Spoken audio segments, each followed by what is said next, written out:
चलिए सीधा आपको लिए चलते हैं, अखिलेश यादव कुछ कह रहे हैं। विभाग में कितनी हो सकती है या और जगह सरकारी नौकरियों की बात नहीं कर रहा हूं मैं अभी, गैर सरकारी और कितनी नौकरियां आएंगी उसकी बात नहीं कर रहा मैं, और सेक्टर्स की बात नहीं कर रहा।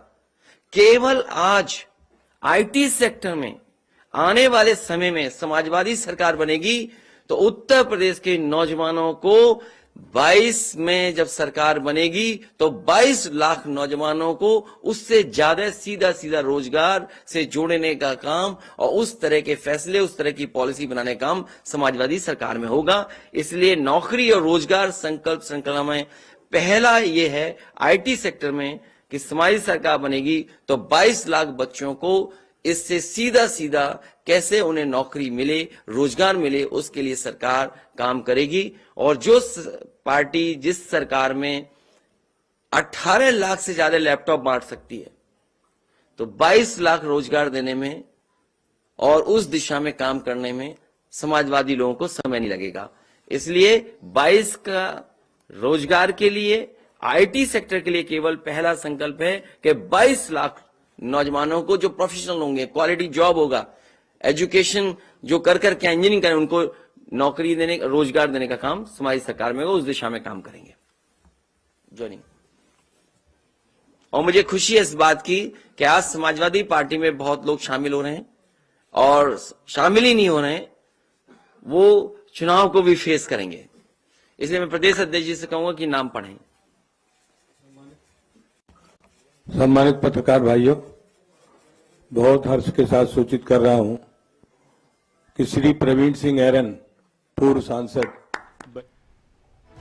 तो यहां पर अखिलेश यादव कहते नजर आए, नौकरियों का वादा उन्होंने किया, नौकरी रोजगार संकल्प श्रृंखला ये नारा उनकी ओर से दिया गया। 22 लाख युवाओं को नौकरी देने का वादा उन्होंने किया। आईटी सेक्टर में 22 लाख नौकरियां देंगे, ये अखिलेश यादव की ओर से कहा गया। चुनाव से पहले अखिलेश यादव की ओर से बड़ा दांव खेला गया है और युवाओं के लिए एक वादा यहां पर किया गया है।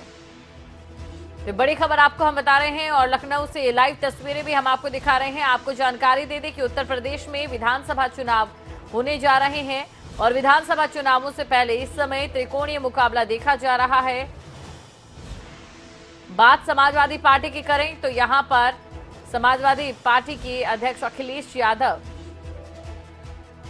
उत्तर प्रदेश की जनता से नौकरियों को लेकर वादा करते नजर आए। आईटी सेक्टर में 22 लाख नौकरियां देने का वादा उनकी ओर से किया गया। बड़ी खबर आपको बता रहे हैं, चुनाव से पहले अखिलेश यादव का बड़ा दाव, जी हां, बड़ा दाव उन्होंने खेला है और नौकरियों का वादा किया है। आईटी सेक्टर में 22 लाख नौकरियां देंगे, ये अखिलेश यादव की ओर से यहां संबोधित करते हुए कहा गया।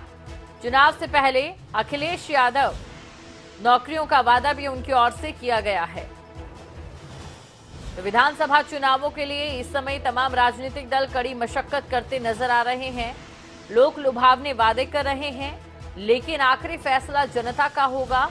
देखना यह होगा कि जनता उत्तर प्रदेश के आने वाले समय में कमान किसे सौंपती है। हालांकि बेरोजगारी का एक बड़ा मुद्दा देश में पिछले कई अरसों से रहा है। उत्तर प्रदेश की अगर बात करें तो उत्तर प्रदेश में भी बेरोजगारी को लेकर अक्सर विपक्ष घेरता रहा है बीजेपी सरकार को। अब ऐसे में जहां कांग्रेस की ओर से भी नौकरियों को लेकर वादा किया गया है, अब समाजवादी पार्टी का भी ये औपचारिक ऐलान सामने आया है। समाजवादी पार्टी की ओर से भी युवाओं को नौकरी देने का वादा किया गया है।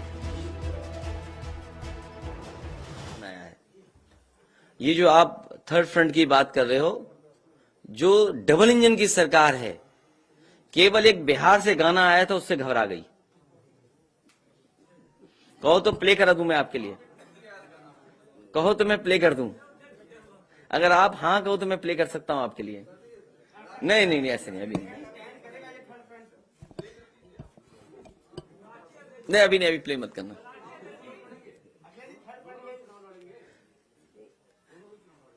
दो हमारे बगल में पूर्व सांसद, इनके बगल में जो दो लोग हैं, दोनों चुनाव लड़ेंगे।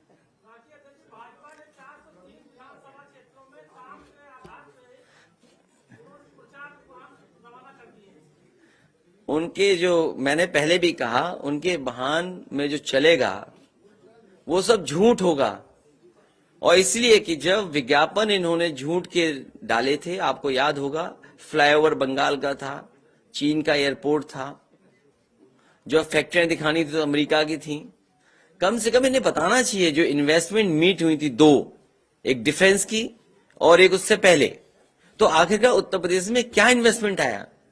और जो बरेली के झुमके की बात की थी, बरेली की इंडस्ट्री के लिए क्या सपोर्ट किया है, या कोई नया कारखाना उद्योग आया हो तो बताइए। बगल में जिला है, मान लीजिए कोई दूसरा, उसमें क्या आया है, पीलीभीत में क्या आया है, बदायूं में क्या दिया सरकार ने, फिरोजाबाद में क्या किया, रामपुर में क्या किया, मुरादाबाद में क्या नया किया, सहारनपुर में कौन सा बड़ा फैसला ले लिया, मुजफ्फरनगर में कौन सा नया कारखाना लगाया, गाजियाबाद के कारखाने बेच दिए, बंद हो गए, खत्म हो गए। वन डिस्ट्रिक्ट वन प्रोडक्ट में किस प्रोडक्ट के लिए क्या बजट दिया है, क्या है वो वन डिस्ट्रिक्ट वन प्रोडक्ट का प्रोजेक्ट।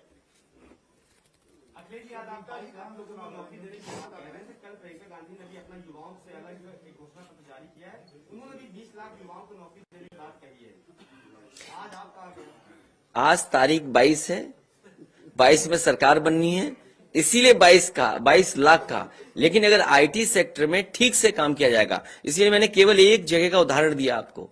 आईटी हब लखनऊ में कई जगह बन सकते हैं, बरेली में बन सकता है, आगरा में बन सकता है, गाजियाबाद में, नोएडा में पहले से है। तो अगर कोशिश की जाए तो कई जगह आईटी सेक्टर में, आईटी सेक्टर से जुड़ी हुई आईटी सर्विसेज कितनी है। और आप देखिए आज आप ऑनलाइन कंडे मंगा सकते हो, ऑनलाइन आप भैंस गाय खरीद सकते हो। तो आईटी किस क्षेत्र में नहीं पहुंच गया है।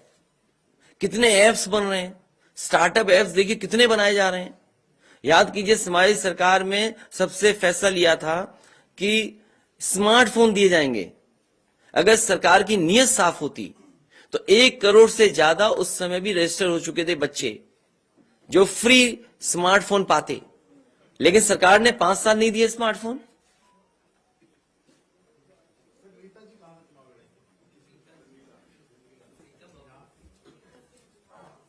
हरदोई जिले में सबसे पहली सीट। योगी जी ने आप ही के पास में आज ट्वीट कर सुबह अटैक किया कि 10 मार्च को शर्मनाक पराजय होने वाली है और जिसका पलायन करवाया उनका पलायन करवाएंगे। मैं आपसे कहूंगा कि मुख्यमंत्री जी को वो गाना सुनवा दीजिए जो अभी भी गाना सबसे ज्यादा सुना जा रहा है।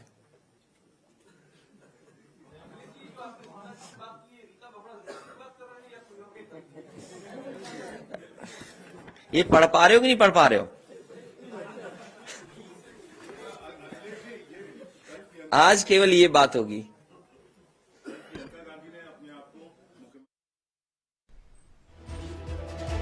तो लखनऊ से सीधा लाइव आप सुन रहे थे अखिलेश यादव को। तमाम बातों को लेकर उन्होंने कहा कि सरकार ने स्मार्टफोन नहीं दिए, जो सरकार की ओर से वादे किए गए हैं उन्हें पूरा नहीं किया। इन्वेस्टर मीट को लेकर भी उन्होंने यहां पर सवाल खड़ा किया कि यूपी में कोई निवेश नहीं आया, जबकि 2 इन्वेस्टर मीट हुई है। सरकार की नीयत साफ नहीं है। कुल मिलाकर बीजेपी सरकार को घेरते नजर आ रहे हैं अखिलेश यादव।